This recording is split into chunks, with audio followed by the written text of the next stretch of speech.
കടവല്ലൂർ ഗ്രാമപഞ്ചായത്ത് നടപ്പിലാക്കുന്ന സമഗ്ര GIS മാപ്പിംഗ് പദ്ധതിയുടെ ഭാഗമായുള്ള ഡ്രോൺ സർവേ ആരംഭിച്ചു.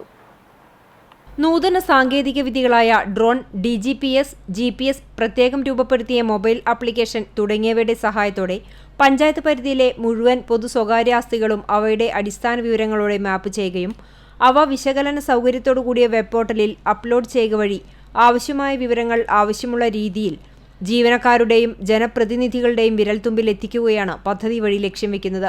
പഞ്ചായത്തിന്റെ പരിധിയിൽ 3 ദിവസം ഡ്രോൺ ഉണ്ടാകുമെന്നും ആരും ഇതുകൊണ്ട് ആശങ്കപ്പെടേണ്ടതില്ലെന്നും അധികൃതർ അറിയിച്ചു. പദ്ധതിയുമായി മുഴുവൻ ജനങ്ങളും സഹകരിക്കണമെന്നും കെട്ടിട സർവേയുമായി പഞ്ചായത്ത് നിയോഗിക്കുന്ന ആളുകൾ സമീപിക്കുമ്പോൾ പൂർണ്ണവും സത്യസന്ധവും കൃത്യവുമായ വിവരങ്ങൾ നൽകണമെന്നും അധികൃതർ അഭ്യർത്ഥിച്ചു.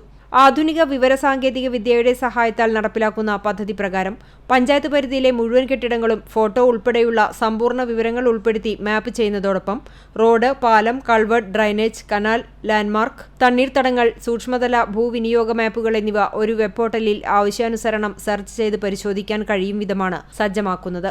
ആധുനികതയിലൂന്നിയ ആസൂത്രണം, കൃത്യതയാർന്ന പദ്ധതി വിഭാവന നിർവഹണം, ക്ഷേമ പദ്ധതികളെ ഏറ്റവും അർഹരിലേക്ക് എത്തിക്കുക, അടിസ്ഥാന സൗകര്യ വികസനം എന്നിവ ഏറ്റവും കൃത്യതയോടെ നടപ്പിലാക്കാൻ സഹായിക്കുന്നതോടൊപ്പം കൃഷി, വ്യവസായം, ആരോഗ്യം, ദുരന്ത നിവാരണം തുടങ്ങിയ മേഖലകളിലെ പദ്ധതികൾ കാര്യക്ഷമമായി പ്രാവർത്തികമാക്കാനും സഹായിക്കും. പഞ്ചായത്തിന്റെ സമഗ്ര വികസനം ശാസ്ത്രീയമായി സാധ്യമാക്കാൻ പദ്ധതി സഹായകമാകുമെന്നും K-സ്മാർട്ട് ഉൾപ്പെടെയുള്ള പദ്ധതികൾക്ക് ഇതേറെ പ്രയോജനപ്രദമാണെന്നും സത്യസന്ധമായ വിവരങ്ങൾ നൽകി മുഴുവൻ ആളുകളും ഇതുമായി പൂർണ്ണമായും സഹകരിക്കണമെന്നും പഞ്ചായത്ത് പ്രസിഡന്റ് അറിയിച്ചു. CCTV news, Perumpilavu.